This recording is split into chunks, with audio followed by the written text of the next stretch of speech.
Лек автомобил БМВ с пренабити номера на рамата задържаха служители от група престъпления по пътищата край Дупница. Превозното средство е конфискувано и ще остане на съхранение в полицията. При рутинна проверка служители от група престъпления по пътищата спряли лек автомобил БМВ с германска регистрация. Това станало на главен път Е79 край Дупница. Униформените се усъмнили, че автомобила може да е краден, което наложило да бъде извършен щателен оглед. При направената проверка от експерти в двора на полицията в Дупница се оказа, че наистина луксозният автомобил е с пренабити номера на рамата. 25-годишният Стоян Колев от Бургас се управлявал лимузината. Пред камерата на телевизия Запад той заяви, че БМВ-то е на негов приятел. Ситуацията се случи както се карах, набирах телефона. Купона почна в София, а свърши в Банско. Ще приключи в Дупница.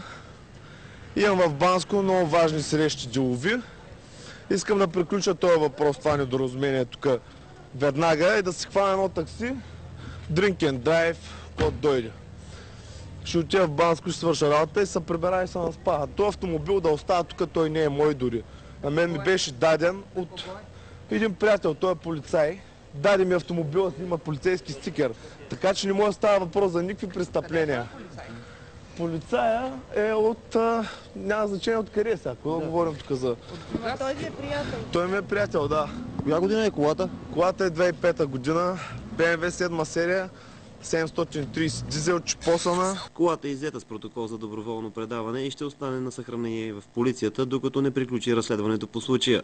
Колата остава конфискувана, колата струва 30 000 лея. Мен не ме бърка, тя нито е моя, нито аз загубя нещо. Мен ме бърка да отида да свърша работата и да си изкарам кинтите и да почна да си харча, пак да се обикарам. Да, ако тук има частен самолет, бих го наел да излети и да почвам да летя. Стоян Колев се определи като актьор, който след няколко дни щял да пътува за Холивуд, където ще вземе участие във високобюджетен екшен филм. Сега ще ставам филмова звезда, обаче това е под секрет още. То ще се разбере, когато се излъчи филма. Нали така?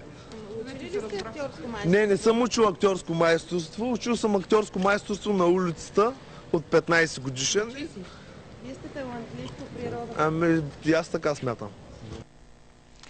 Браво на този водач. Така трябва оптимизъм при каквито и да било ситуации. Иначе ще разкрием малка тайна. В Транспортер 4 ще участва Стоян, ако естествено замине за Холивуд. Още теми от деня. Различните социални програми имат ефект, ако не са изолирани, а се развиват и допълват във времето.